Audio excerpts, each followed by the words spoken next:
Welcome back, everybody. Welcome back to another episode number 3 of this new season. I am AutoClick, and this is... I'm Cole Cunningham, your co-host. Yes, so we have a little bit of technical difficulties on this fine morning, if you can't already tell. We are down to one mic right now, so we're going to be cuddling up and sharing this mic today. But yeah, we're gonna talk about some NFL action from Week 2. We are recording this on a Monday, so we're not going to be able to predict the future and talk about tonight's game between the Eagles and Falcons, but we can do a little preview. Yeah, we can do a preview for sure. But we'll recap yesterday's action, and we'll start off with Thursday night's game between the Bills and Dolphins. I will say though, before we hop into this, a much more entertaining week than Week 1. Yes, a lot better of a weekend for certain fan bases than others. But a very exciting weekend. I thought there was a lot of good games, a lot of big like stat lines from some players you wouldn't think had a big stat line. So I'm excited to talk about that. But yeah, let's hop right into these into Week 2. All right, so we'll kick it off with the Buffalo Bills defeating the Miami Dolphins 31-10 on Thursday Night Football, and looked close at the beginning, but then this just got way out of hand, and Tua Tagovailoa leaves with yet another concussion.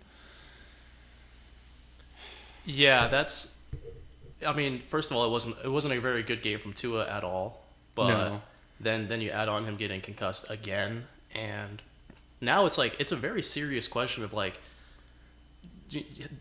he should really think about retiring, in my opinion, because like when you take that many hits so early into your career and in such a short amount of time, I really do think you have to weigh out all the options. I know he said he probably won't retire, but I mean, I don't know. I think it really should be a consideration at this point.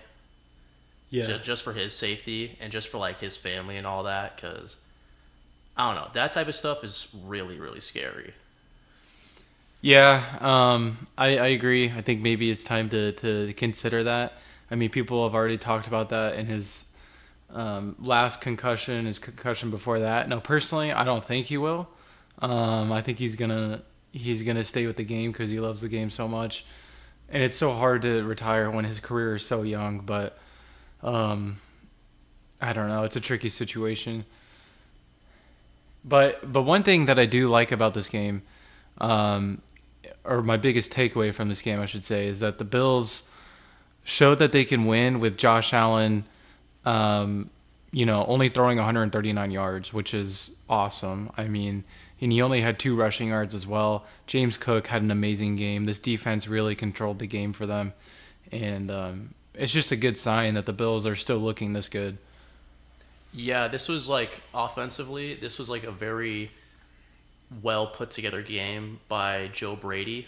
Because I mean, you look at the stat lines for the Bills, and the ball got spread around a lot, and they kind of did also go to the hot hand, which would have been James Cook in this game. He finishes with 3 total touchdowns, almost 100 yards from scrimmage. But I mean, he had a really, really good game, and he's been really good. Like recently, like just these first 2 weeks and a little bit to last season, he's really, really putting it together ever since Joe Brady took over to be their offensive coordinator. So it's cool to see the offense kind of run through him a little bit instead of always being, Josh Allen hero ball. Yeah, definitely. But yeah, it wasn't a very entertaining game other than the first quarter, and everything after that was a little skewed. I tuned out of this game, I think, around halftime. Which sucks. This should have been a really good game. Yeah, I was looking forward to it. A good Thursday night matchup, because Thursday night matchups for some reason are always booty cheeks, but this one had potential. We'll hop into this next game here, and it's just absolute pain, man. Yeah. I don't know if I can do this week after week. It's freaking brutal. I mean, the Ravens are 0-2. Not obviously where I'd like them to be. At this point, not where I really expected them to be. I mean, if you look at Vegas sportsbooks, this was the largest spread this week. Like, was it really? It was, yeah. Damn. I remember looking, And that's what worried me because this is the type of games that the Ravens like to lose. And especially the way they lost it, where they were up 10 in the fourth quarter. They might have been up more than that, actually. And they just lost it. It just sucks. This kind of cements. I'm a John Harbaugh fan. I mean, he's done a lot for the Ravens franchise. He's still, a good coach, but we were talking last year in the pod about, how the Ravens should maybe look to move on and keep Mike McDonald on their staff, possibly as head coach. And I'm still backing that now because this has been a rough start for the Ravens, and nothing has changed since last season, where they're just shooting themselves in the foot. They're literally losing the game themselves, and it's just freaking embarrassing at this point. Like, you lose to the Raiders at home, who aren't a good football team. They had a good passing attack, but that does not mean they're a good football team. I think it says more about the Ravens than it does the Raiders. The Ravens just need to figure out their shit right now. Yeah, I wasn't able to watch a lot of this game, but kind of from just looking at I did see a little bit of it, but just kind of from looking at the final box score, it kind of seems like the Ravens are really missing not Todd Monken. They're missing Mike McDonald right now. Yeah. And I mean that's a very I mean that's scary because that's not something that's going to just change overnight. That's a whole defensive scheme that you have to, kind of go back to. And yeah, I mean it's a little worrisome what the Ravens dropping a game like this at home. I mean that is brutal because I mean last week you heard me kind of just shit on the Raiders for about 5 minutes because they just looked horrible. But I mean, with a performance like this, I'm kind of back in. I'm not gonna lie, but They pulled you right back in. yeah, man, just when I was out. But yeah, it was a really good game from Devontae Adams and Brock Bowers. So it's good for the Raiders to see that, and Gardner Minshew kind of having that like very game managery type game. So I mean, he wasn't even a game manager in this game. He had a lot of. They threw the ball a lot. was he out just like ripping that Yeah, football? he was. Because Zamir White only had 9 carries, and then you have like onesies and twosies after that. But like Yeah. Gardner Minshew had 38 pass attempts. He was slinging it, and he was literally only looking at Devontae and Brock, which sucks. I wish I drafted more Brock Bowers. I knew he was going to be a stud. I knew he was going to get every target other than Devontae Adams, and I didn't. Yeah, But I just traded him in our I know. in our league, I which know. I'm not mad about because I got Brian Thomas, so could be worse, but Oh, you traded him. That's right. Yeah. To Jacob. yeah, Yeah, you traded for him and got Brian Thomas is going to be a stud. I was going to do that trade with him where I traded George Kittle for him, but I'm kind of glad I didn't. yeah. We'll talk I about wish that. I traded for Kittle now too, to be honest. But yeah, it sucks because I offered you that right before the week started. Yeah, Yeah, thank you. yeah, no problem, bro. It's helping you out there. Yeah, but a rough week for the Ravens, and they're gonna need to look in the mirror here and figure out what the fuck is going on because this is unacceptable. Like, I mean, the Bengals are in the same spot, but we'll talk about them. Yeah. Hold on, I just want to see. Oh, You guys all know that after a Ravens win, I will wear my Ravens jersey and hat on this podcast the following episode, but I haven't been able to do that, and I don't know when I'm going to be able to do that, to be honest. So it makes me sad. yeah. Cole busting out his favorite sports team jersey before Otto. Who would have thought that That's would happen? crazy. But I do want to highlight for the Ravens, Adafe Owe did have 2.5 sacks. So I mean, there's some defensive production there, and also Zay Flowers did have another pretty good game, and Mark Andrews actually saw the football. So those are 2 things. Yeah, it started to go back into what I had predicted at the beginning of the year, where it's more of a split tight end look, which is exactly what I kind of thought was going to happen. After week 1, Isaiah Likely just went ham, but I think it was more game script at that point. I think going forward, it'll be more of like I don't think either tight end, if you're talking fantasy, is going to be viable because they're just going to be. It's going to be inconsistent, but. Yeah, I'm assuming they're going to be one of those teams, kind of like the Raiders should and like the Bills should, where they should probably run a lot more 12 personnel, get both of those Yeah. guys on the field as Yeah. much as they possibly can. But yeah, those Really weird week. Like you're gonna see. We're gonna go through these games, and I said on the last pod, if you're a new football fan, don't trust anything that happens in week 1 because it's a very different season after that. And this week was weird. It was weird, but it was fun. A lot of odd things happened. Like, I mean, the Ravens starting 0-2 in that division is not helpful Good. at all. Yeah. So, I mean, I know we just got done with week 2. It's not even done yet, but I mean, being 0-2 already, now you kind of have some ground to make up already. We might be cooked. So, We might yeah. be cooked. But let's move on to this next game. A team that is not cooked yet. This game. This is crazy. Was probably the biggest shock of the week. Derek Carr. So, okay, we're talking the New Orleans Saints defeat the Dallas Cowboys 44-19. Derek Carr is the most efficient quarterback in the NFL right now. I mean, I remember looking at the freaking box score or seeing it at the bottom of the screen when I was watching another game. And, like, I think by halftime, there was one point in the game where Derek Carr had 4 completions for, like, 100 yards and 2 touchdowns. Like, it was insane. Yeah. So, yeah, Derek Carr looks good. I mean, this Saints offense looks completely different from last year so far. And we were saying, they did this to the Carolina Panthers last week.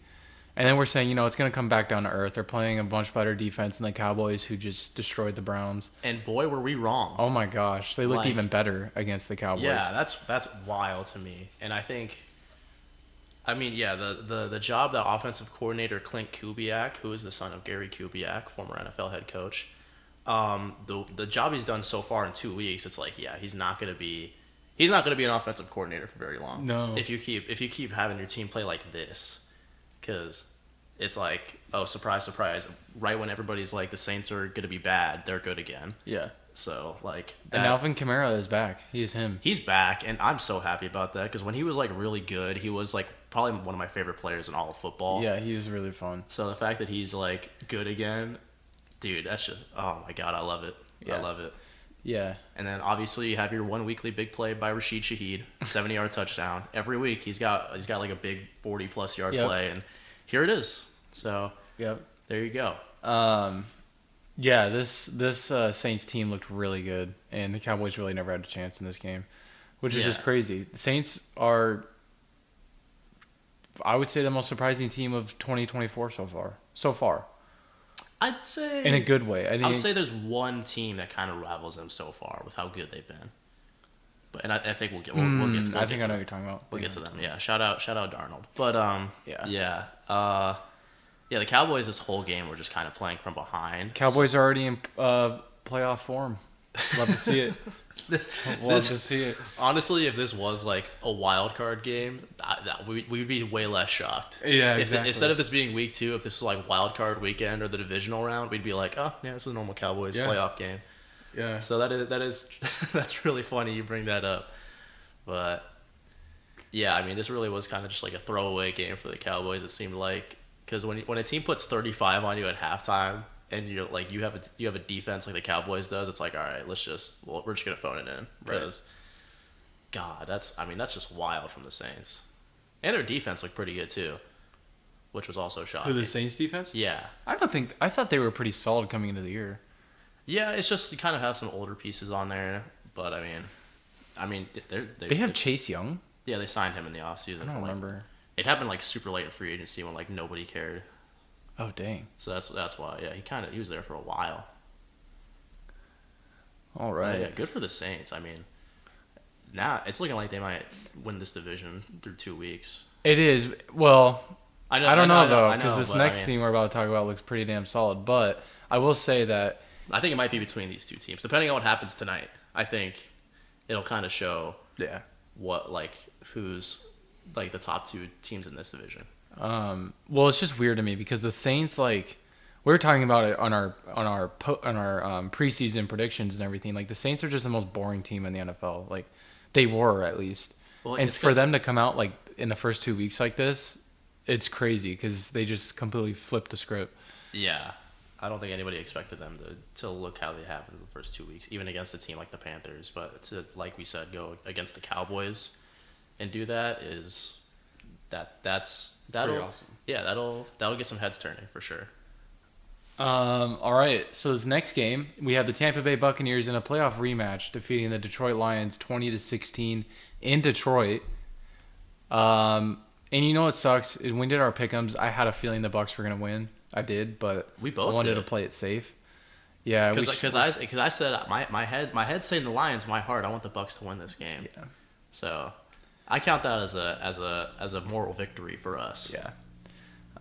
Yeah. I mean, it sucks, but it's awesome that they won. I love the Bucks. I might be a Bucks fan this season, to be honest, depending on how the Ravens play out. I don't think the Ravens are going to be that bad. No, no, no. I For you know. to say that. But y'all know, like, I'm a secondhand Bucks fan here. And Baker Mayfield D Rider. He honestly didn't even look that good in this game, but they still won. They got the job done. And what was it? I didn't really watch most of it. Was it the defense that I stepped think up for the Bucks?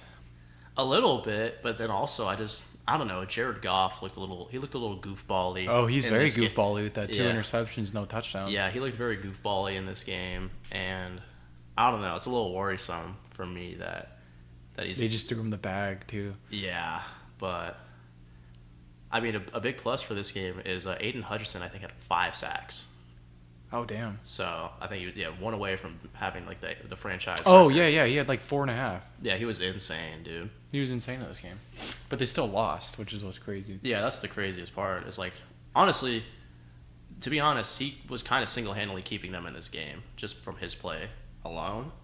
Yeah. But the Lions' offense really just was not able to finish. Baker Mayfield did have a rushing touchdown. He just can do it all. Hey, that's Heisman Trophy winner Baker Mayfield, former #1 overall pick. Dude, Baker Mayfield. tell me why Baker Mayfield's a top 3 QB right now. Dude, he's been playing good. The weird thing about the NFL landscape right now is your top 3 QBs. You probably have like Patrick Mahomes, and then like Baker Mayfield and Derek Carr. Like and Kyler. Kyler's Thank you. playing really Thank good you. too. After this week, but it's just really weird, man.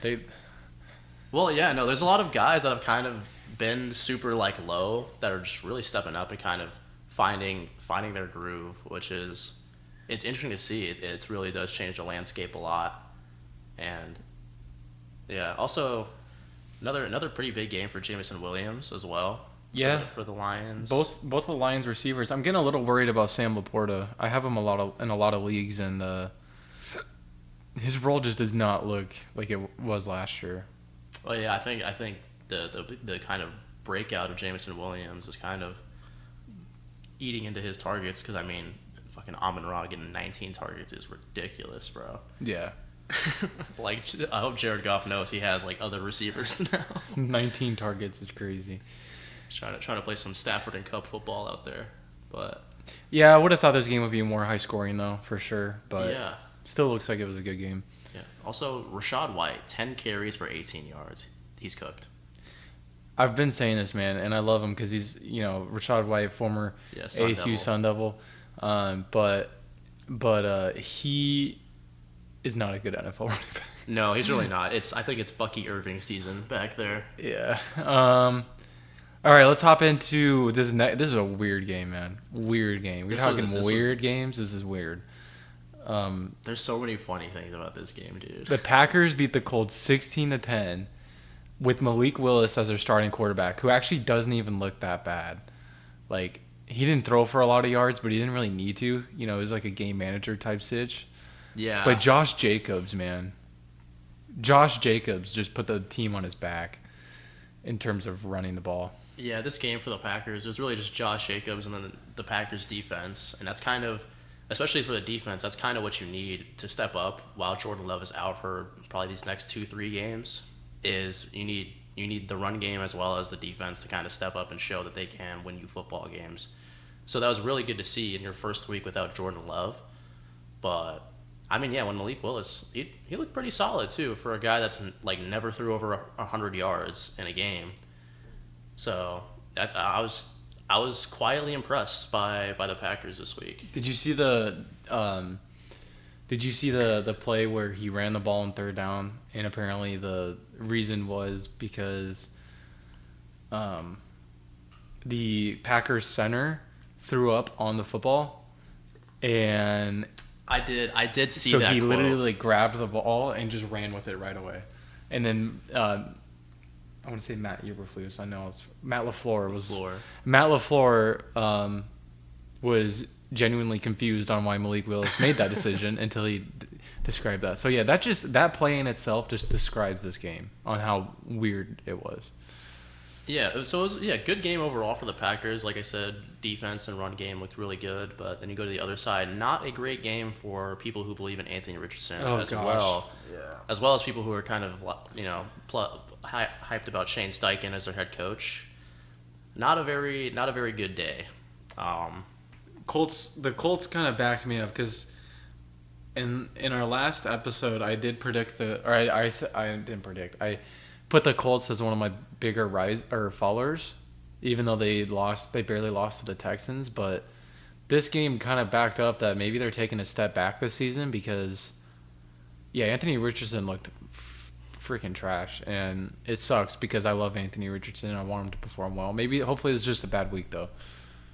Yeah, I think for Richardson, this is gonna be me being like, I don't know, kind of just like trying to defend Richardson somehow. Is like, honestly, the main goal for him is just to stay healthy and kind of keep getting more reps, so that he can develop and actually become a poised NFL quarterback and kind of be an NFL ready quarterback, or I should say more of an NFL ready quarterback. Yeah.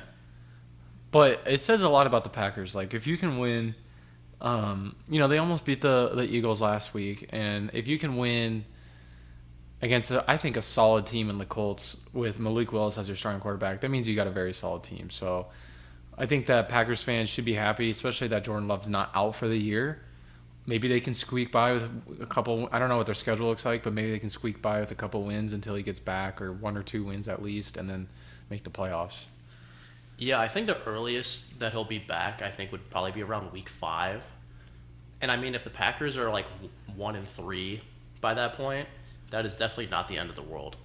Like, you're probably gonna have to, turn it up a little bit to be a playoff team. But I mean, I think you would take that over being like 0-4 and looking awful. Yeah, let's look at their schedule real quick. So let's say they play LA week 5. Let's say he comes back week 5 against the Rams. They're up against the Titans in Minnesota. Tennessee. That's a very winnable game, I think, for them. Tennessee does not look good. Yeah, even at Tennessee, I think I'd go Packers there. Yeah. But then you do have against Minnesota in week 4 in Minnesota. Honestly, I got to take Minnesota here. Yeah, I think I would go with Minnesota just with how they've looked the last 2 weeks, especially against who they played yesterday. So realistically, you could be looking at 2-2 by the time Jordan Love comes back. Not the end of the world whatsoever. Yeah, maybe maybe we're kind of like being a little high on them for that, but I mean, I think that's entirely possible that they go 2-2 or finish 2-2 when Jordan Love comes back. Yeah, I agree. All right, so let's move on to the next game on our Sunday. The Sunday slate. Talking about the Titans and Will Levis. Yeah, perfect transition. The Jets defeat the Tennessee Titans 24-17. Aaron Rodgers has a decent game, but Will Levis. He looked okay, and I think Will Levis might be cooked already. It's not looking great. This is back-to-back weeks where he's made like really, really bad decisions with the football and just turning it over. 2 really funny meme pictures in 2 weeks. That's a good ratio. But I mean, when it comes to winning football games, that's the main focus for Will Levis, and he hasn't been able to do that these last 2 weeks, and that's not a good look. Not a good look. Now, I will say the Jets do have a really great defense, but I mean, you did only lose this game by a score. I'm surprised. Like, I feel like with how he played, you probably should have lost this by a little bit more. But I mean, not a great look in general, I will say. Yeah, I think it says more about the Jets that they could only beat the Titans by 7 points here, despite being a much better team. Calvin Ridley had himself a decent game, but yeah, the Jets defense stepped up at the end when it mattered and took away the game. But kind of a boring game, I'd say. Yeah, I will say though. I mean, yeah, it did come down to the wire, but yeah, it did. I will say for the Jets, Braylon Allen, rookie running back out of Wisconsin, I think, or Nebraska, one of those two. Looked good in this game, kind of in garbage time ish. Yeah, But stole way too many touchdowns from Brees Hall though. 2 touchdowns? Are you kidding me, man? Oh my yeah, gosh. on the ground, seven carries, 33 yards and a touchdown. That's Not what's bad. frustrating, And though. then in the air, 2 for 23 with a touchdown. So I guess if you're a fantasy owner of Braylon Allen, you kind of look at that and say, or especially if you're like a dynasty league owner and you have Braylon Allen, that's a plus Pretty right solid. there. Yeah. DeAndre Hopkins his career might be cooked as well. Sorry about that, but The Titans disease is finally getting to him. He was able to keep it off him for a year, yeah. but I think it might be creeping up on him now. Calvin Ridley's next. Yeah, and then it's gonna be Tyler Boyd. It's gonna be all of them. All right, let's take a look here. So our next game, this is going to be a fun game. I watched Yes. actually a lot of this game. Me too. The Vikings and 49ers. Surprisingly great game and surprising result. The Vikings look solid. The Vikings are good. They're the same team they are last year. They're just gonna stay in playoff hopes and playoff contention. I shouldn't say last year, but 2 seasons ago. Because, I mean, like I said last week, look at Darnold, man. Look at Darnold. Yeah, he looks great. Yeah. And it's not like he's like game managery out there either. Like he's made like a legit like good passes. Like the touchdown to Jefferson, that was insane. Yeah, Like he threw that ball like 60 yards. Yeah, that was a great pass. Great find, first of all, because I feel like most inexperienced quarterbacks won't even like see that until it's too late, or they'll underthrow it. So or they'll overthrow it. But he had a great throw on that play, and they finished this game off even with Justin Jefferson leaving Yeah, they were without Jefferson for a little bit. I forgot about that. for a while. Yeah. And they still managed to close this game out. I mean, their defense looked good. It really just never looked like the 49ers even got a rhythm, especially in the first half. Like, their offense just looked so stagnant. Brock Purdy just looked, honestly, like, I don't know if it was Brock Purdy or if it was just, a bunch of miscommunications, but the offense just looked really off in the first half. I think that comes down to, honestly, the Vikings defense. Yeah. I think Brian Flores done a fantastic job with those guys, especially now that you have Dallas Turner in there. And I mean, you still have some guys from last year like Ivan Pace. That's your boy, man. That is my guy, dude. I'm rocking with undrafted. You love Ivan Pace. Dude, I'll always talk about some Ivan Pace. Every time we talk about a Vikings win, bro, I'm like, dude, it's all Ivan Pace. Ivan Pace, bro. But yeah, I mean, this is a really good win for the Vikings. But I mean, and it just shows that they're easily in contention for the North for this season. How about Ty Chandler out carrying Aaron Jones? It's kind of weird. Yeah, I mean, as an Aaron Jones fantasy owner, I'm not too worried yet. But Aaron Jones will still have the receiving role. yeah, that's why I'm still kind of fine with it because I know he's still going to get those targets. But it's interesting. It's interesting for sure. Deebo Samuel, though. I mean, Deebo Samuel and George Kittle, as an owner of both of those guys, very promising game. It is frustrating to see the negative 10 yards that he had in the backfield. That takes away from it, but yeah, I would say that this says a lot about the Vikings here. They're definitely moving up my power rankings a lot. There's gonna be a lot of teams, a lot of risers this week. Oh my gosh, a lot of teams that just jumped up my power rankings. Vikings, Saints. The Cardinals Cardinals moved up a little bit. I'm trying to think of another team that I would say the Bucks were Yeah, the another one. Bucks too. I would also say like the Patriots and the Seahawks, mainly the Patriots because I think they looked really. Dude, the Patriots almost won again. I know. Like they were so close to win, and Seattle's a pretty solid team. Yeah, well, we'll get to that game when we get to it, which I think might be kind of It's soon. probably the but- next game. Probably it is knowing our luck, yeah. But yeah, just to close out our thoughts on the Niners and Vikings, Christian McCaffrey does go on injured reserve, so they're going to be without him for at least a few games. So it's Jordan Mason's backfield Who looks good?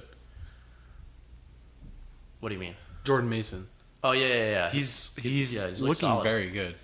Yeah, and I mean, I think that is mainly just being behind Trent Williams. Like that, just that alone helps any running back because I mean he's like when it comes to the perfect left tackle, it's Trent Williams. But yeah, no, Jordan Mason has looked pretty solid. Yeah. we'll move on here to our next game, which Yep. is Seattle and New England. Yeah, we're really good at that, huh? Holy crap, that's insane. So yeah, the Seahawks defeat the Patriots 23-20 in overtime. Very close to the score in Super Bowl 49, wasn't it? It was like 24-20 I think it was 24-20, yeah. Or no. Patriots or something. Okay, now I gotta look it up, dude. Yeah, look it up for me real quick. I'll get us kicked off here. Was that 48? No, it was 49. It was 49. It was. Yeah. So looking at this box score here. Yeah, 28 couple. to 24 was that final score for the Super Bowl. Oh, okay. So I was close. a little off. Yeah. So the Patriot, very interesting box score here. I'm looking at Hunter Henry just dominates the receiving game. Jacoby Brissett literally just dumping it off to Hunter Henry. It looks like every play. But managing the game like he did last week, like we were talking about, like Yeah. doing his part, almost won this game. And Gibson looked really good, 8.7 yards per carry. Ramondre Stevenson still gets most of the workload, but doesn't do too much more with it. I thought he had a solid game. You know, He had a Looking- decent game. He had a decent game. Yeah. I think Antonio Gibson definitely benefited from having a 45-yard run, but I mean, Oh, okay, yeah, I mean, yeah. it was a solid running game for both of them.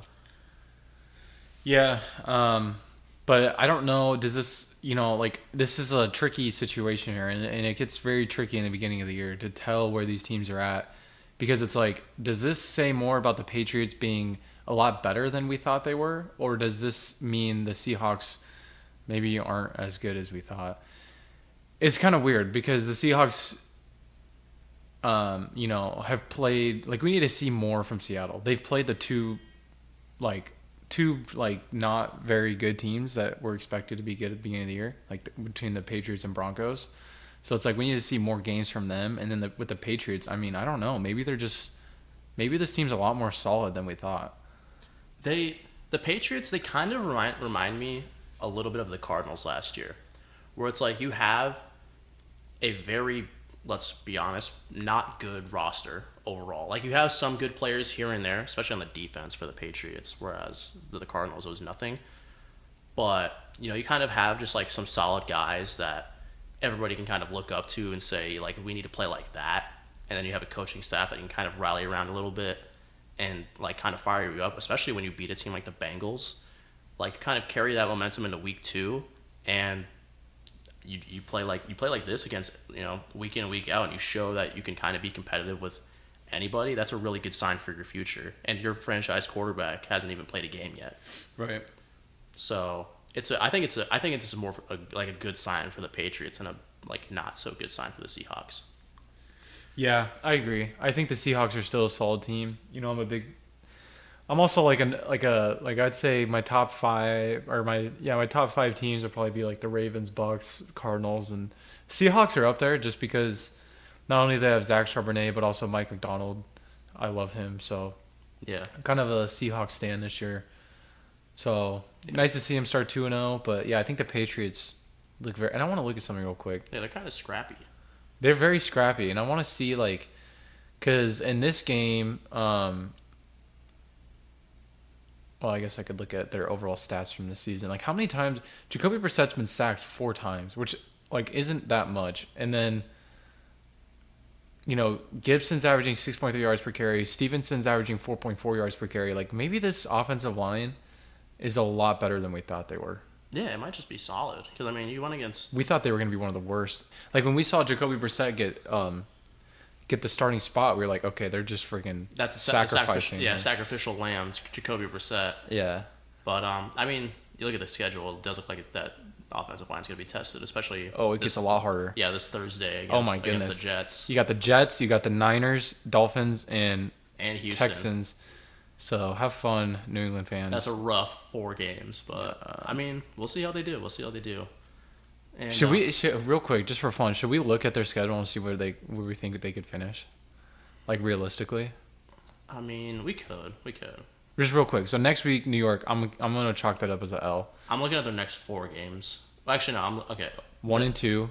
I think 1-2, 1-3. 1-3. Dolphins. No Scrappy game. Tua. I'm gonna say 2-3. Yeah, 2-3, 2-4. 2-4. Dude, give me New England 3-4. Freaking Jaguars are buns. Like, Jags are buns, man. this is an international game though. International Jags are pretty True. good. Give me 2-5. Yeah, 2-5, 2-6. 3-6. I'll go 3-6. In Chicago, 4-6. 4-6. Yeah, I'm not a big believer on the Bears right now. Dude, 4-6 is kind of crazy. That's kind of crazy. I'm gonna say at 3-7. I'm gonna say 3-7. LA 4-7. I'll go 3-8.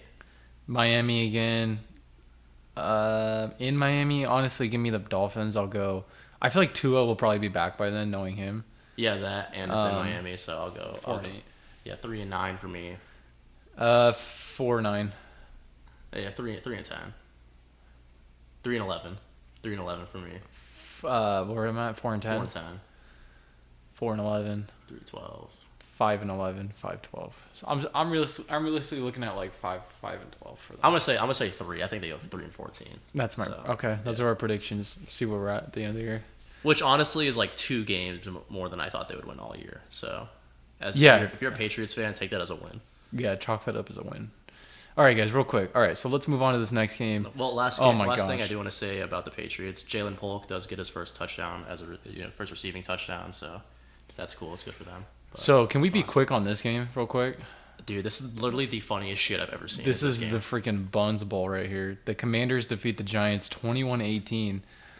I would not be happy if I was either team, dude. Well, like you said in the group chat yesterday, what'd you say in the group chat yesterday after this game? I said, "Wow, the Commanders beat the Giants 21-18. Surely they scored 3 touchdowns to get to 21." Nope, field goals, baby. All field goals. And you'll never guess how the Giants scored 18. They got 3 touchdowns, but they didn't have any extra points because their kicker was knocked out of the game. He was either knocked out of the game early or he just didn't play. So for their first extra point, they had their punter, Jamie Gillen, take it, and he missed. So the Giants said, okay, for the rest of the game, we're just going to go for 2. This is the weirdest game. That is how the my Giants get to gosh. 18, and that is how the Commanders get to 21. Wait, that's actually hilarious. Yeah. That is So when you look at the box score, you would think that it would be you think it'd be flipped opposite. how they got their points, but no. This is of course this would happen in a Washington Commanders and New York Giants game. The Giants could be the only team in the NFL to put up 3 touchdowns and lose to a team only kicking field goals. Yeah, That's brutal, man. I'm sorry, New York. And Daniel Jones didn't even look like horrible either. I do want to say the Giants kicker Austin Seaver. I think this is his first ever. No, this isn't his first ever game. I don't think. Hold on. You mean the Commanders kicker? What did I say? The Giants? Yeah, I don't remember. I think I said Giants, but I do want to say in his first game as a Commander, 7 for 7 field goals is pretty fucking impressive, dude. Yeah, that's awesome, especially when they got rid of their kicker last. Yeah, exactly. Like, so that's good for the Commanders. But it's like, dude, get like just 1 touchdown, man. Oh my god, that's so funny. That's brutal, dude. But yeah, both teams looked buns. I don't really think there's much else that I have. Malik Neighbors had a really good game. Malik Neighbors, 18 targets, looking like exactly what we thought he was just gonna get. He's literally gonna be this entire offense this year. Yeah, and I mean Devin Singletary did have a couple of pretty nice runs. Like he didn't look terrible as a running back, so that's another plus for the Giants if you want to take anything away from this game. But I just think they're both trash. Yeah, I'm not very big on either of these teams. This is like the battle for like who's going to be not last. Yeah, in the exactly. NFC East. Maybe even the NFL in general. There's another. There's one other team candidate that we're going to talk about pretty soon. Oh my gosh, that looks like that. Well, actually, I forgot about this one. There's another 2 teams I think could be in that running. I was mainly talking about this one right here. Yeah, no, I know. Fuck, dude. Oh my god. Okay, this Carolina team might have to go to D1 college football. D1's that's a little high. Dude. Yeah, you know what? That might even be a little too high for them. Send them to like the FCS, dude. This team might have to be playing against NAU freaking in Flagstaff, man. This team looks buns. Give me the Jacks, bro. give me the Lumberjacks. Oh my gosh. The Chargers defeat the Panthers 26-3. Now, if I'm looking at this game, I am not taking anything away from the Chargers standpoint. I don't care if they put up 26 points and they blew them away. I am not taking anything away because this Panthers team is horrible. There's one thing for the Chargers I'll take away from this game. Quentin Johnston kind of looks like he knows how to catch a football. Yeah, yeah. That's huge. Just that right there. Your first round pick wide receiver from last season knows how to catch a football again. Yeah. That's solid because he did have a really nice touchdown grab. I think it was against J.C. Horn. So that and honestly, it was a pretty sick catch. Like I watched it and I was like, damn, That's awesome. Yeah, I was like, holy shit, he knows how to catch a football. But yeah, also J.K. Dobbins, he's next up, dude. Just please stay healthy. Like every Bro, time Dobbins is next up, dude. for the 3 hours that he's on the football field, every time outside of that, please just wrap this dude in bubble wrap. Yeah. Because honestly, he's really good. He's a very good healthy, NFL man. running back. He's got to be the most efficient NFL running back of all time, and just from a yards per carry standpoint. It's just funny because I feel like our whole friend group is just like waiting for him to get hurt because it's like it's so gonna like happen. inevitable. Oh, yeah. I really hope it doesn't happen. Yeah. But oh man, I'm so worried about that. Yeah, no, I agree. But Dobbins looks amazing. I can't believe that he was on freaking waivers in some leagues. Of course, not in our league because our league is impossible. But Our league is something else, dude. oh my gosh. But yeah, man. So J.K. Dobbins looks like he's next up. But this literally looks like Michigan from last year. Like if you look, they just run the ball. they literally just run the freaking ball. And like Justin Herbert, 130 yards, another week, and yet where he just doesn't throw the ball. God, I'm looking like J.J. McCarthy. Dude, he's literally looking like J.J. McCarthy, man. Oh man, It's just so funny where you see it's Jim one of the best Harbaugh. quarterbacks in the league. Jim Harbaugh literally has an elite young quarterback, and he's just like, nope. We're pulling the doing Michigan. that Michigan ball, dude. But hey, man, they're 2-0, so you can't argue with it, okay? Dude, J.K. Dobbins is only 25. I thought he would have been like around like 28. Damn. Okay. Yeah, that's crazy. Maybe he is next up, bro. He might be next He up actually still. might be next up. Which sucks, man. The Ravens are 0-2, and Dobbins is looking like the most efficient running back in the league right now. But yeah, man, Bryce Young, cooked. This might be one of the worst stat lines I've ever seen for a quarterback. We thought it couldn't get worse last week with him. And somehow he just one-ups it. Dude, I have to know. I have to go back and watch some highlights from this game, dude. Because how do you successfully complete a pass 18 times and only get 84 yards, 84 passing yards? That's ridiculous. Like put it into perspective. That's like the Panthers starting at the 1 yard line. Dude, no, hold the fuck And up. him completing 18 passes on that drive and not even getting into the end zone. 3.2 yards per completion. Dude, those are running back numbers. Those are like slightly under league average like running numbers. For yards And per you're a carry. quarterback, dude. You're literally throwing the football. Yeah, that's brutal, man. Carolina, you're cooked. Pack it up, man. It's over, bro. I don't. Oh my god, I just have nothing. I'm speechless. I'm actually speechless. I'm so sorry, Panthers fans. I'm so sorry. It's GG's. You know what's funny is Daniel Jones. So Daniel Jones looked a little bit better this week. So, you know, he can't be cooked yet. But Bryce Young is probably the worst starting quarterback in the NFL right now. I'm trying to go through my head to like see if there's anybody else that's like. I mean, in it's contention. between him, Daniel Jones, Jacoby Brissett. But like Brissett's at least doing his job. He's Dude, keeping don't put Brissett in there, bro. Yeah, I know, but people have at the beginning of the year. Yeah, but nah. Brissett's actually kind of he's. Will Levis. Levis probably. I say the bottom three would be Levis, Maybe- Jones, and maybe Bo Nix. oh yeah. Well, Bo that's Nix. we'll talk about him. Yeah, that's really it though. Those are the only That's ones all I I can think have. of because everybody else does not look even close to this bad, bro. But All right, let's talk about this next game. Battle of the Mid. The Cleveland Browns defeat the Jacksonville Jaguars 18-13. I don't know. Trevor Lawrence just looks. it's freaking mid, so dude. weird, man. Because like he was so good a couple years ago, right? Like when the Jaguars made it to the wild? No, they won the division. They barely lost to the Chiefs in the playoffs. And in like the divisional round, and now it seems like it's just not working out. Which is it's odd because I feel like on paper they should be pretty solid. Yeah. I just feel like they don't know how to finish a drive to save their lives. Like I feel like they kind of just move the ball and then they just get to the red zone, and it's so stagnant. Like I don't get it, man. Yeah, I agree. I think that I don't know. I just think that this Jaguars team is going to be the most mid team this year, where they're going to have like good games and they're going to look horrible, and they're just going to look all right. Like they're just going to be mid. And the Browns, I don't really know. I don't really know what's going to happen with them this year. Deshaun Watson still does not look good, like at all. Um, I said it last week. Jameis is right there. Bro, Jameis Winston. Jameis is right there. I literally saw him on the sideline. I was like, he should not be there. Like I saw him like hype up somebody on the sideline because like they made like a good catch or something. I think it was probably it was Elijah Moore. It was Elijah Moore.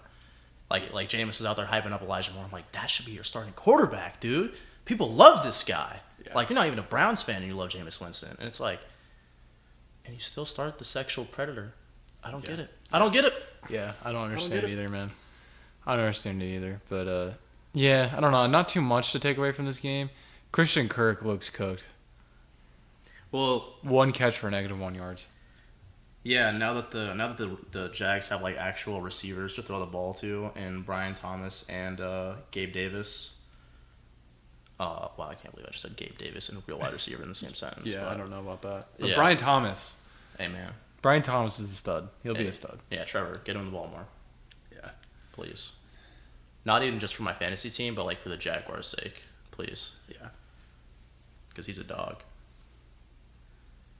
That's really all I gotta say for this game. I'm not moved by either of these teams. These are Me neither. These are both teams that are gonna finish like third place in their division and miss the playoffs. Yeah. So, whatever. Let's talk about some real fucking football for a minute. Oh dude. my gosh. Let's talk about some real fucking graps right here. This is some of that good shit, pal, right here. So the Arizona Cardinals, they put the belt to that ass of the Los Angeles Rams, 41-10. Even before Cooper Kupp went out, this game looked over.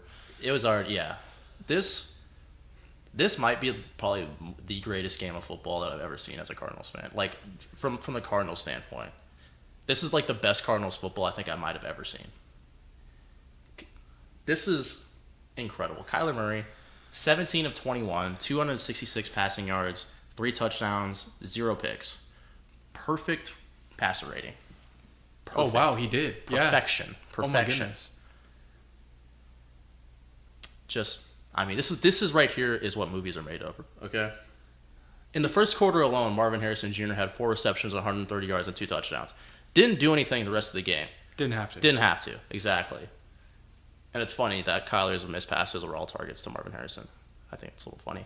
But, I mean, people last week, why isn't Marv getting involved? Is he a bust? Is he not good? No. Dude, you know who you sounded like right there? Who? The guy from Fairly Odd Parents. Which one? Fairly Odd Parents, the principal guy. Oh, Mr. Crocker? yeah. Fairies! But yeah. I mean, this was just such a good game, dude. James Conner ran the ball magnificently. Kyler Murray had plays that are like, oh yeah, remember when he was healthy and a top 5 quarterback? Well, he's back. Yep. So there you go. Trey McBride looks like a grown man out there. He looked awesome, and he had a fumble recovery for a touchdown, which I was super hyped about because I have him in fantasy. So, yeah, because I don't know if you watched it, but like James Conner, I think it was James Conner was running the ball in, and he got like right to the goal line, and the ball got punched out, and Trey McBride picked it up and went in. Yeah, oh my picked gosh, it up and went in, that's dude. so I was funny. like, yes, bro. That's hilarious. Yeah, I watched. So I watched like the first half ish, but I'm not gonna lie. I woke up at 3:30 in the morning yesterday for work, and I passed out for the rest of the game until like the very end. I watched the very end, but That's valid. But No. Marv, dude, I witnessed that second Marv touchdown. That was electric. The one that was like wide open. He was wide open, and And he did like the Space Jam pose. Yeah, that was pretty sick. that was awesome. And I'll also point out the touchdown that Kyler Murray had to Elijah Higgins. That whole play, him extending that play like he did, there's like maybe one other quarterback that could do something like that. Because, I mean, I don't understand how he's able to just move around for that long and just direct the play like that. And it's incredible, dude. Yeah. Like, I'm serious. There's maybe one other quarterback that can do that, and he plays for the Ravens. But, yeah. I will say this, though. I do have a question about our two star quarterbacks, right? Absolutely, I think Lamar Jackson's he's a better quarterback on the ground. When it comes to the passing, though, Kyler's probably better. I would say Kyler has like a slight edge on him. No, he's say probably edging him on the passing side. absolutely. But I think Lamar as a runner is like a whole tier ahead of him. As a runner and also just as a game changer. Like Lamar can change the game. Yeah. And carry an offense, whereas I think Kyler we still yet to see that from him, but he looked fantastic. This is a step in the right direction for him. He is looking like what was it, second year Kyler? Third What was year. the third year the when it was him and MVP year. D-Hop just like freaking Yeah, when they started out like 10-2, and then Cliff Kingsbury decided to be Cliff Kingsbury. Yeah, that was his third year. He's looking like third year Kyler here, which is we love to see because we kind of thought he was cooked. A lot of people thought he was cooked. A lot of people thought that they should go for Caleb Williams in the draft. I didn't K1. And yeah, to be fair, I believe the whole time, and it's so rewarding. it is. Like when you've like backed somebody, like when they went through like just that huge injury, and then this wave of just unnecessary like backlash, to like for him to come back and play as well as he has, even a little bit last year, but especially like this game yesterday, it's so rewarding. I agree. Because I mean, Marvin Harrison, welcome to the NFL. I mean, oh my God, bro. I'm Anything speechless. else? I think that's really all I have. Oh, the defense was awesome. I think Dennis Gardeck had 3 sacks. Defense looked fantastic, which is funny because a lot of people were predicting this defense to be the worst defense in the NFL. I didn't say the worst, but like I said, that would be one of the worst. But I think a lot of people thought this would be the worst defense in the NFL. Yeah, they didn't look like it. They put a lot of pressure on Matt Stafford, which I mean they do have a little bit of a roughed up offensive line, but I mean still doing that, and like I think that was just super impressive. The pass rush especially. Yeah, I agree. Great game for the Cardinals. Not so good for the Rams. Statement game. Yeah. Because the Rams were they were this close to being the Lions a week ago. Yeah. Which I don't know if that says much because the Bucs just beat them, but maybe it definitely says more about the Bucs than the Cardinals, like beating the Lions and the Rams, and I would say about the Panthers, or not the Panthers, the Rams. I see what you're saying. Yeah. Yeah, but I am a little worried about the Rams now because I mean you have Cooper Kupp go down with this injury. You already have Puka Nacua on IR. Bro, this guy's gonna be throwing to Walmart employees, man. Matthew Stafford. Yeah, right? dude. Hey, Tutu Atwell. Next up, baby. Yeah. Next up. Oh, we have to talk about bad football again. Oh my goodness. Let's talk about this next game. And can I just say, I don't know if I said this on the last pod. I don't know if I did or not. I was probably thinking it, but this is exactly how I thought this game was going to go. This is exactly how I thought the final score of this game would be. I think 13-6. I think you did say something like that. Did I? Okay. I think so. 13-6 mid-off between the Steelers and Broncos.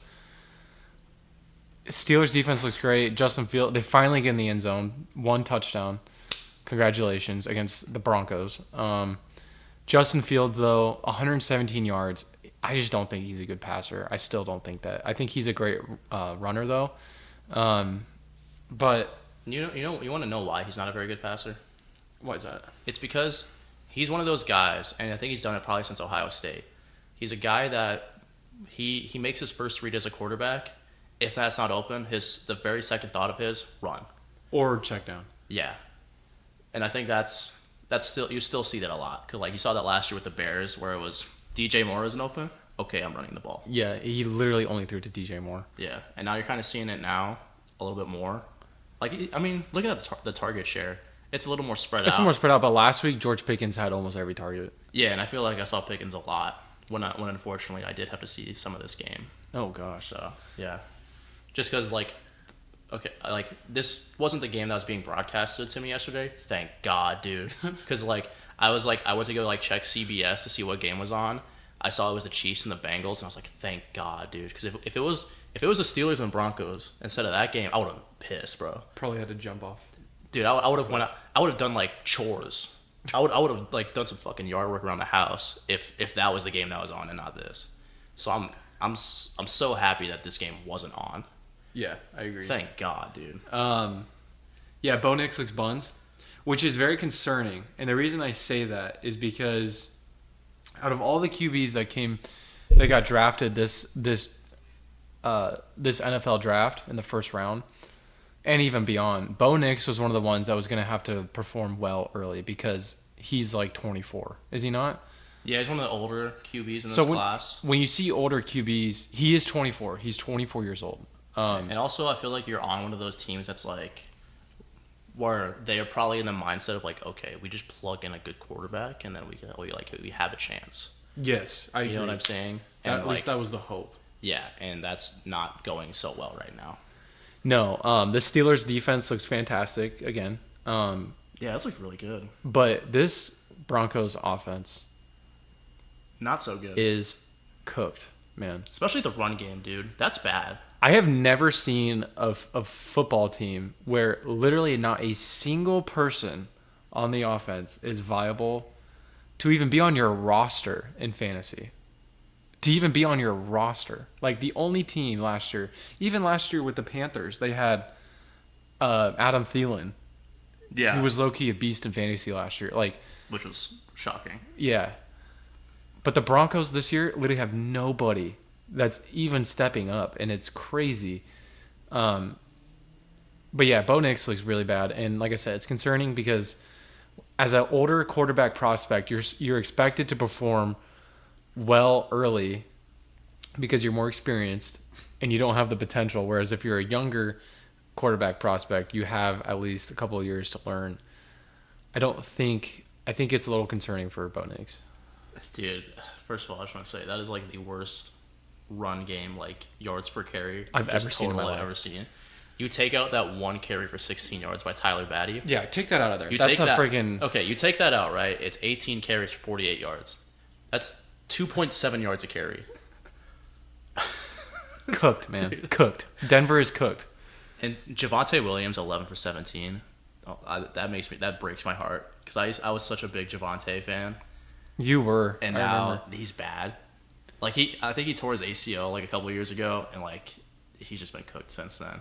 Yeah. Because I remember that year when that happened, like it was supposed to be kind of like the year that he kind of gets most of the carries, and then it just all went awry right there. Who got the Darnell Washington got the touchdown. Interesting. Yeah, I saw that. That was pretty dope. Cause Yeah. yeah. So earlier when we were talking about we were talking about who were we talking about? Oh, the Commanders and Giants competing for the number one overall pick, and then we were saying another team, which is obviously the Panthers, but I was thinking the Broncos too. I think the Broncos have a chance to compete for the number one pick, to be honest. They could, just because of their They poor don't look quarterback good. play. Yeah. In their offense. Yeah. Like I'm seeing, you know what I'm seeing here actually? A better comp for them is a better comp for this team is last year's New England Patriots. The Broncos? Yes. Because I feel like last year with the Patriots, like nobody looked good. Like just they have the elite head coach. It's just they're just really bad as a roster. Yeah, like remember last year with the Patriots, like they lost a game, like 6-3 or something like that. Or am I thinking of a different? There were some like super low scoring games like that. I think that was against the Vikings. That 6-3 game or something like that. Oh, it was Vikings Raiders. That's what it was. That was the 3-0 one. I remember that. 'Cause I think that was 3-0. But there was a game that was like 6-3 was the final score too.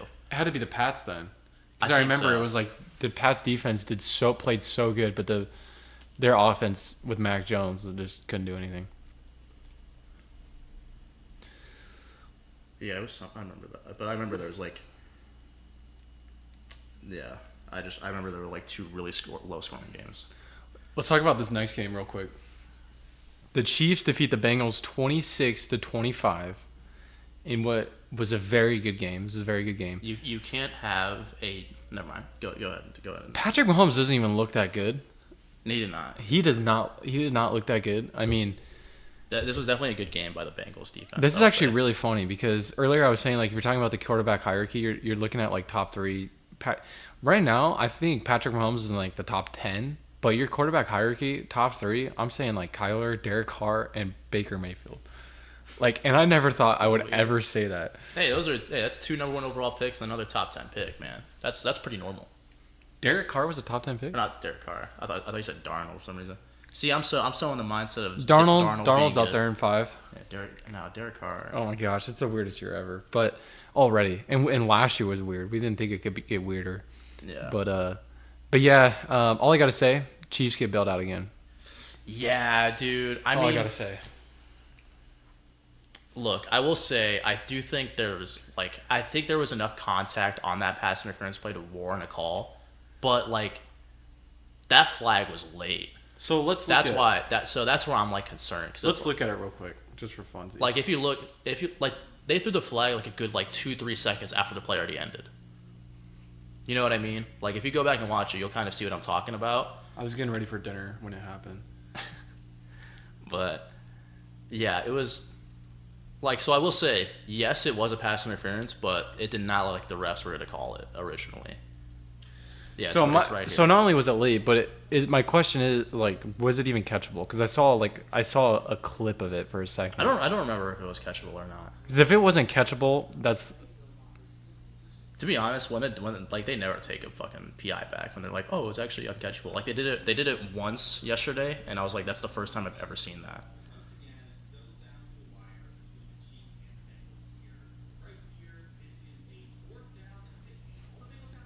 Okay, so Mahomes throws the ball. That was like pretty catchable. Just if you're looking at the trajectory of it. yeah. But I wish Homeboy would stop talking and just Yeah, holy shit! Just fucking play the play, dude.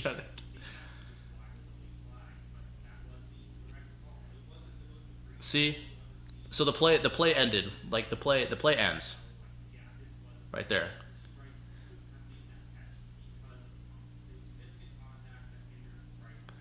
I don't know. It just sucks when you see like the game come down like that. It does, but like I said, I think there was enough contact there. Forgot the mics right here. I do think there was enough contact there to warrant a pass interference. I feel like that's pretty like a valid thing to say. But it's just funny to me though. It's so funny to me though, because like I agree. Like it's not that bad of a call, but it's like they had to make the call. Yeah. But it's like last year with the Kadarius Toney incident against the Bills. It's like,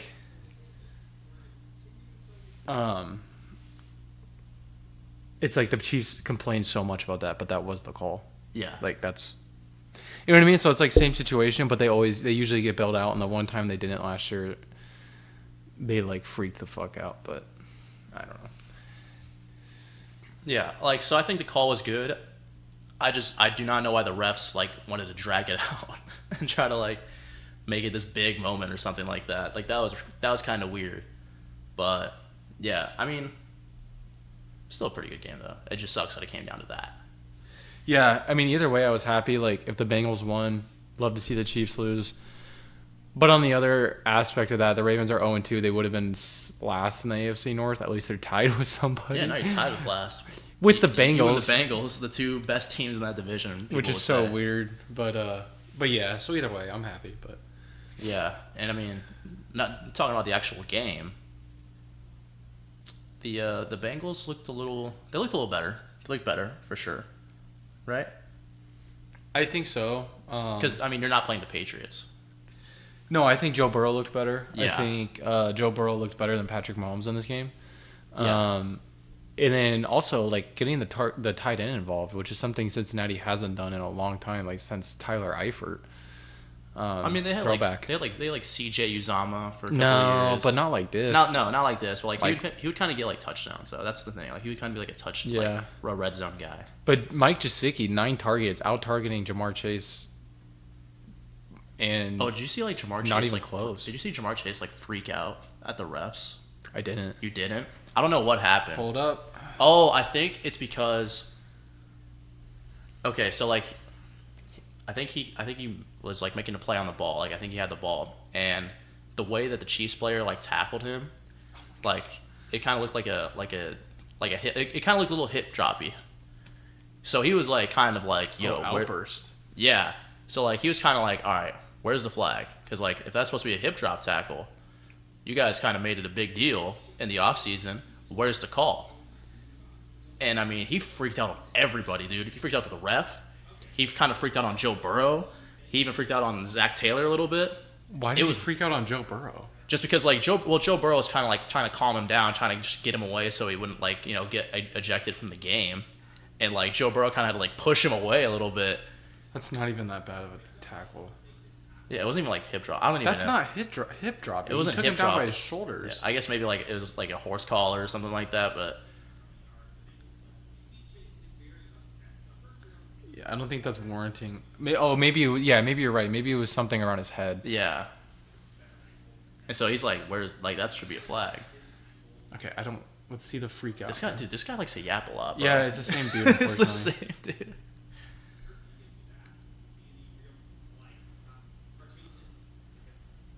Oh, Yeah, here.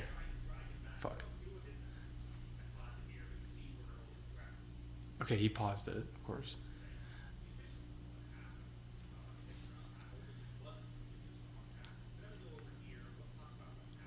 No, he was upset that it was a hip drop. I guess, but I don't think it was a hip. It wasn't a hip drop. It was No, more it around wasn't. his head.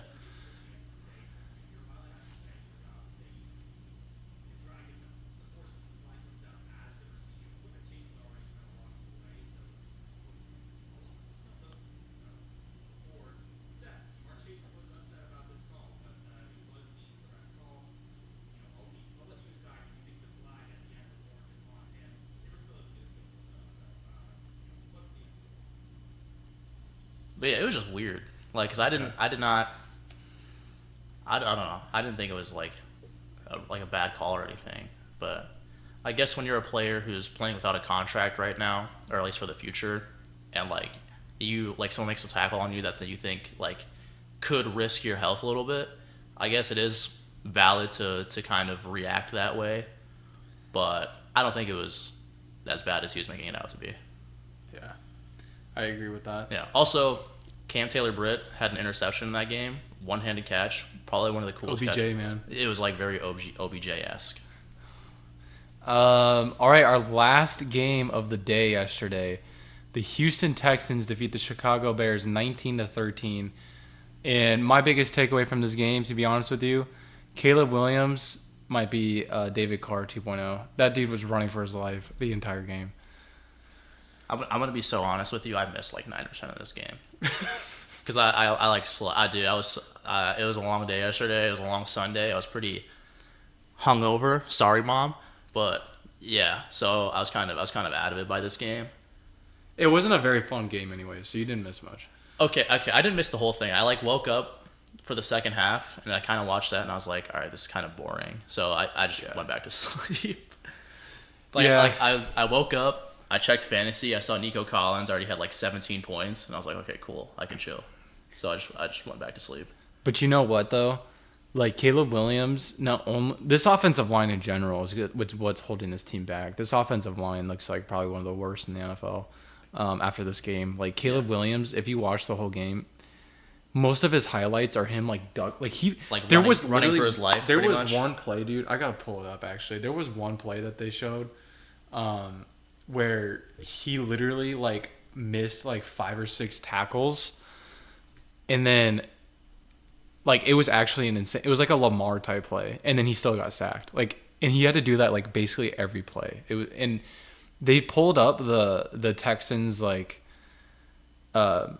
defensive I don't know what you call it, but like what kind of plays they were calling, and like this was the most D'Amico Ryan had blitzed in like his entire coaching career. Like, So they were just blitzing. they the were fuck out of him. blitzing the fuck out of him, which is smart. He's a rookie quarterback. Like, that's a pretty smart strategy. But Yeah. I kind of felt bad for the guy, man. Yeah, because let me pull it up. the few plays I did watch of this game, and of the few plays that I saw the Bears on offense, like a lot of it was just Caleb Williams running for his life. So I agree with you there. But I mean, I don't know how he looked in this game, like just by himself, like, so I can't really judge it on that. He got hit a lot. Got hit a lot, Yeah. okay, because yeah, It's probably too early for this play to be on YouTube, but it was. If you guys know which play I'm talking about, it was crazy. He literally looked like prime Lamar, like literally dodged like 5 defensive linemen, broke a couple tackles, and then still got sacked. Like, he could not breathe. But Another reason why this proves the Bears probably have the worst offensive line in the NFL. This run game is non-existent. Yeah, it looks really bad. Even worse than the Broncos. You take away that 6-yard carry, and then take away like the scrambles from Caleb Williams, and they're averaging like 1.4 yards per carry. I mean, DeAndre Swift. Oh my god. But to be fair, like it's not really his fault. Like I was a lot gonna of say. a lot of the plays I watched, there was like two people going to take him down behind the line like before he could even get started. Like I was gonna say this probably is like by far the worst offensive line DeAndre Swift has been behind, because he was on the Lions and now that last year was on the Eagles. So that's probably a really big adjustment he has to make to like be like, oh, I'm not behind one of the best offensive lines in the league. I actually have to like make my own decisions on how to Yeah. run the football. did Keenan Allen miss this game? He was must out, have, yeah. He was I think he was pretty late, like inactive. So that didn't help things for sure. But yeah, for like the few plays that I saw of this game, and from looking at the stat line for Caleb Williams getting sacked 7 times, wow.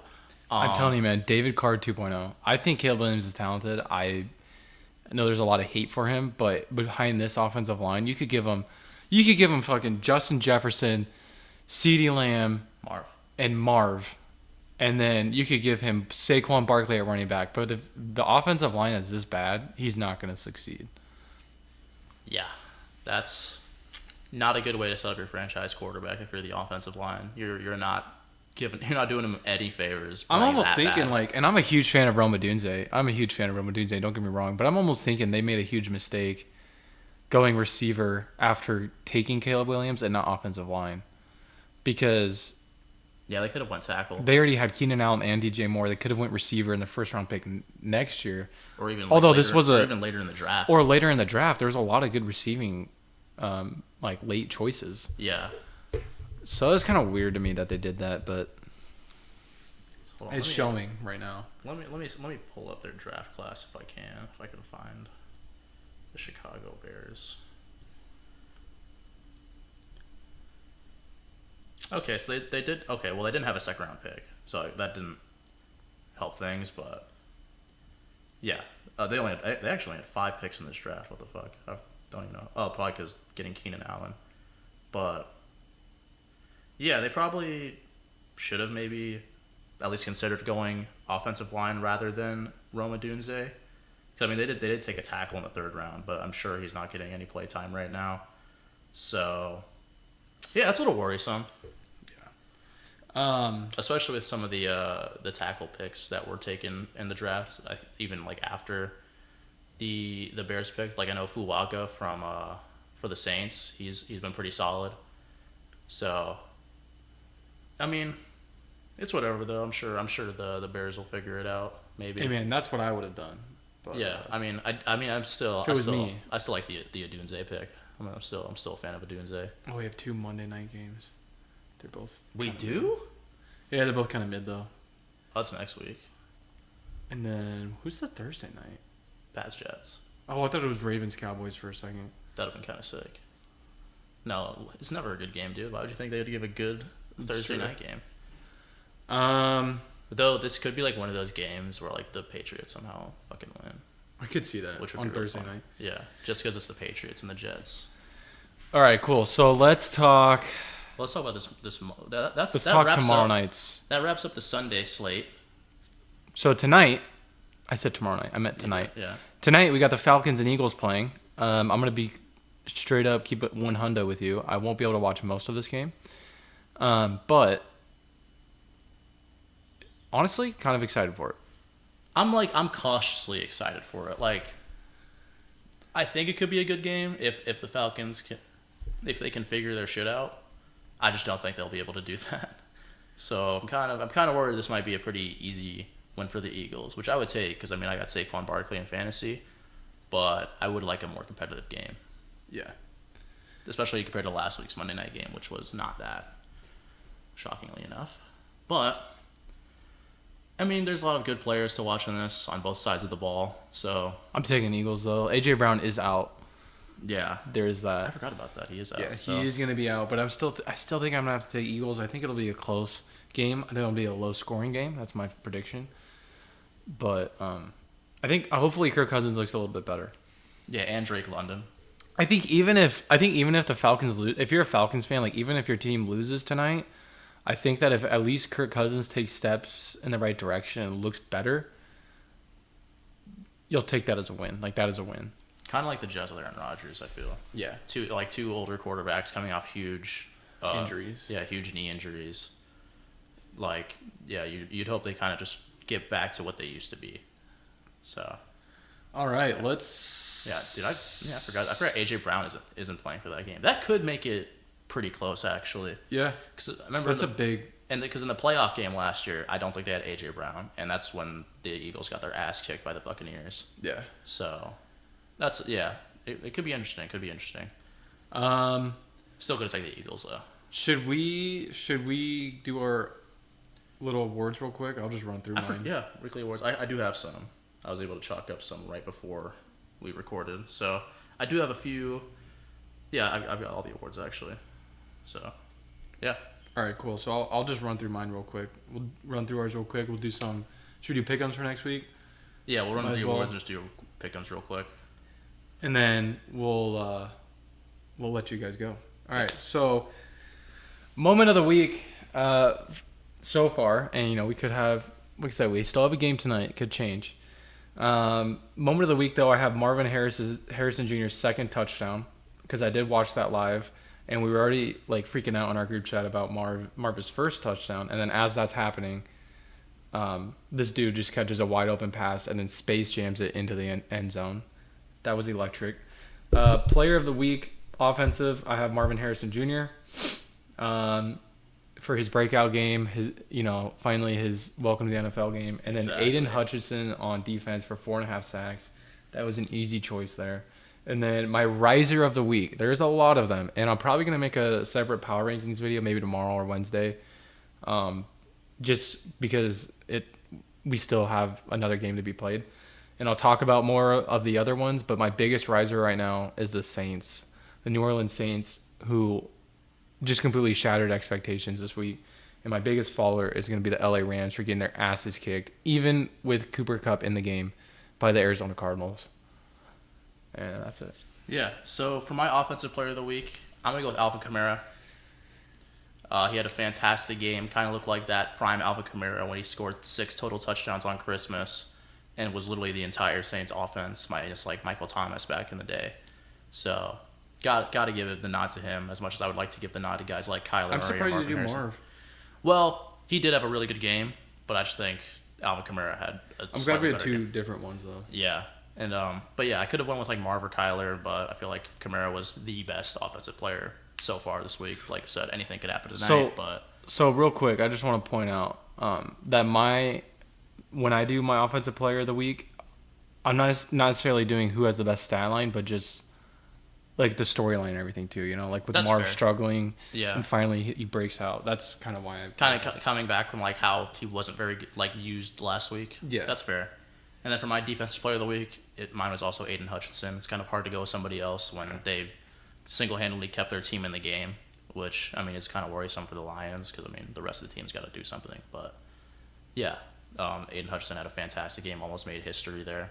So, yeah. And then for my moment, it's funny you went with Marv's second touchdown because I went with his first one. It's perfect. Because, I mean, if you look at, like... I just didn't see the first one. I didn't turn on the game yet. I mean... I think I was watching the ending to the...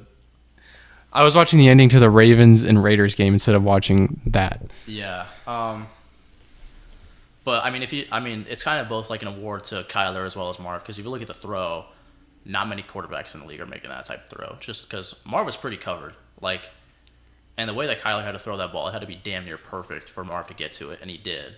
So that was really good stuff. And then for my riser, I'm gonna go with the Patriots, just because they've looked a lot better than people thought they would throughout these first 2 weeks.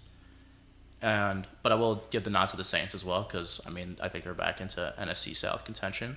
Then again, that's not a very good division, so it's not hard to do that. But they looked a lot better than we thought they would. And then for my fallers, I'm going to go with 2 teams that actually played each other in week 1, the Rams and the Lions.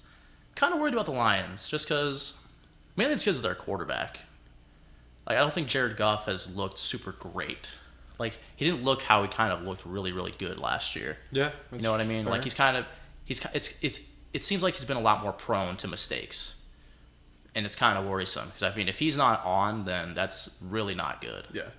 So because that's like your offense for the last 2 years is kind of like your powerhouse for the Lions, and now.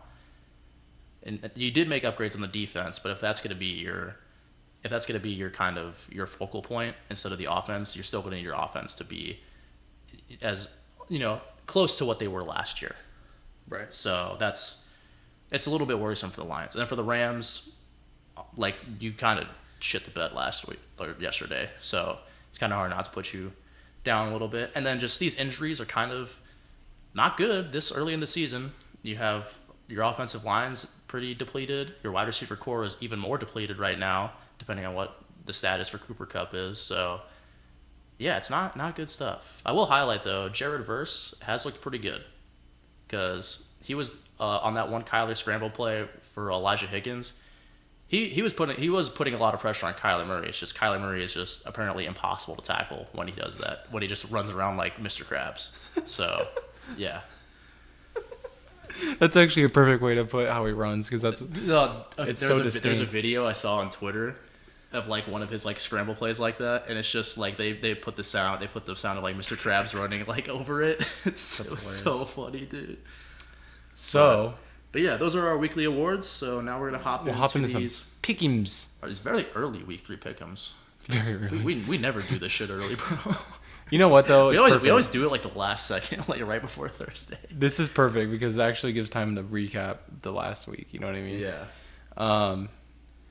Okay, guys. So, yeah, week 3, starting off Thursday night, we got Patriots and Jets.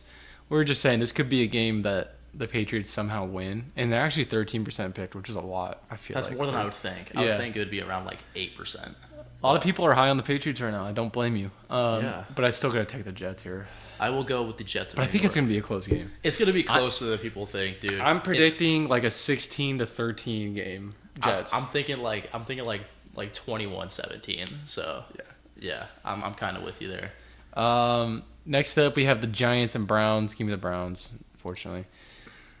I mean, yeah, I guess I'll go Browns. I kind of was thinking maybe the Giants could like. No, Daniel Jones against this defense. Daniel Yeah, Jones it's is just going like to buns. Yeah, Myles Garrett. Never mind. Packers, Titans. We talked about this earlier. Give me the Packers. Give me the Packers too, honestly. Yeah, Titans have looked pretty. Hey, America's bad. rocking with us too. 83%. Yeah, USA baby. Bears, Colts. This is very. It's kind of close. This could be a fun game. I feel like I said that last week. Caleb can be Caleb, but I mean, Honestly, give me the Colts. I think the Bears will go 1 and 2. I'm also going with the Colts. I didn't know At the Colts. home? Yeah, Colts are already 0-2. They need to win. Yeah. Pretty badly. Texans, Vikings. Ooh. This is gonna be a fun one. Oh. This is gonna be a fun one, dude. Oh. In Minnesota. You know what's funny is then this matchup happened last year, and it was when like Joshua Dobbs was going crazy, and Was it? CJ Stroud was going crazy, and we were like, this is gonna be the best matchup ever. And now it's like the same thing again. We're like, But with Darnold. but with Sam Darnold in Minnesota, man. I think I'm gonna go Houston. I think it's gonna be close. Hey, flip a coin, dude, because I'm rocking with Are Sam you Darnold. rocking with Minnesota? I'm rocking with Sam Darnold, bro. All right, let's see.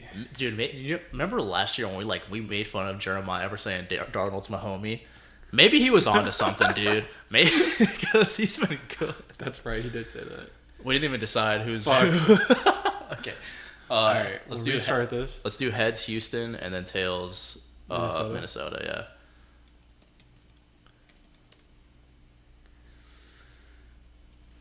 Yeah. And it is heads. All right, So go we're with rocking Houston. with Houston. That's fair. Honestly, I think this will be a fun game. So I think can't so, be mad too. at that. All right, Eagles, Saints. Well, With how we don't the even Saints know. have been playing. I would say we don't even know how the Eagles are going to play tonight. Yeah. So this is a hard one to predict, but honestly, give me Saints at home in the I was gonna say Mercedes-Benz Dome. in New Orleans. I think I'm going with the Saints as well.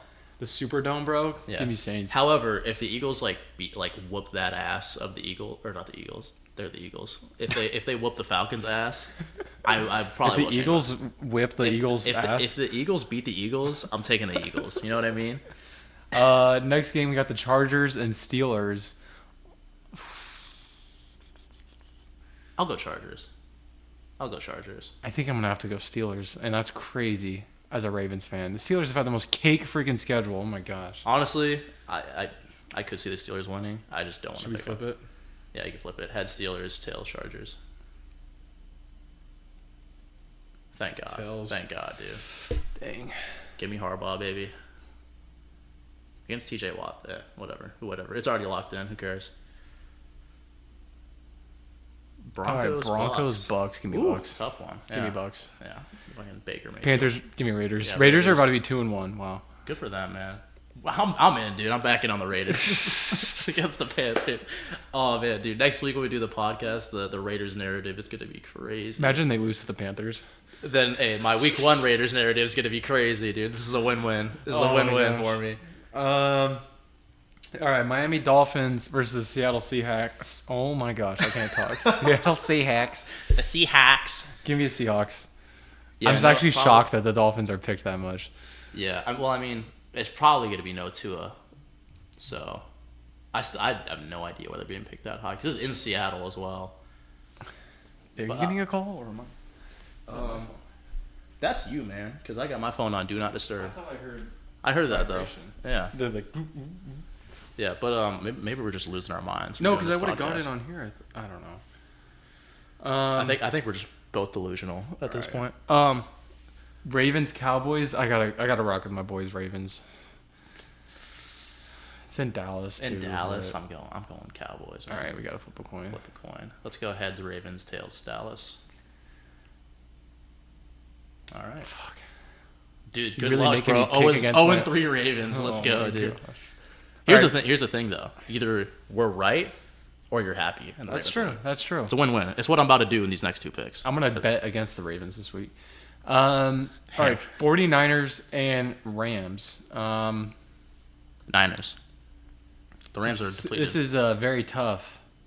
I know, like McVay kind of owns Shanahan a little bit, but give me the Niners. Lions Cards. Ooh, At home for the Ooh. Cardinals, dude. Dude. I might go. I think I'm gonna have to go with Lions, but that's kind of close. Dude, this could be a fun game. I like this game. I'm gonna watch this game. Right now, I'm thinking if I got plans for Sunday, dude. Do I work Sunday? I don't right now, but I might end up having to. Hey, man, I don't work Sundays, bro. So I might have to make a trip to Glendale, or to like a B-Dubs and watch it at a bar. But I'm going, dude. I don't do this very often. Give me the Cardinals. Okay, we'll flip. So either I'm happy or I'm very depressed. Tails Cardinals, heads Lions. Yeah. Lions. Well, hey, for the Same thing. for the pod, man, for the pod, either I'm right or I'm happy. All right, we got Chiefs, Falcons. Once again, we don't know how the Falcons are going to look tonight, but I still think I got to take the Chiefs, although it is in Atlanta. This is gonna be that's gonna be like one of those games where like the Chiefs should easily win it, but they'll keep it close. Yeah. Jaguars, Bills. I got to go Bills. Give me the Bills Bills. looks solid right now. Monday night game. That could be an okay Monday game. Yeah, but If the Jags show up. Commies, Bengals. Give me Bengals. Yeah, They're going to bounce back. not so good Monday game with the Bengals. All right, guys. So I got to name our entry here. I thought I already. No, because I've been doing the pick'ems for the last 2 weeks. Because your MacBook always dies at the end of the show. So, guys, we locked in. We're locked in. We made our pick'ems, and that's all we have for you. So, enjoy tonight's game between the Eagles and Falcons. Like I said, I'll probably make a power rankings video just on my own, probably tomorrow, Wednesday. Yeah, nice After solo that vid game. for you guys to enjoy. Yeah, we'll go through.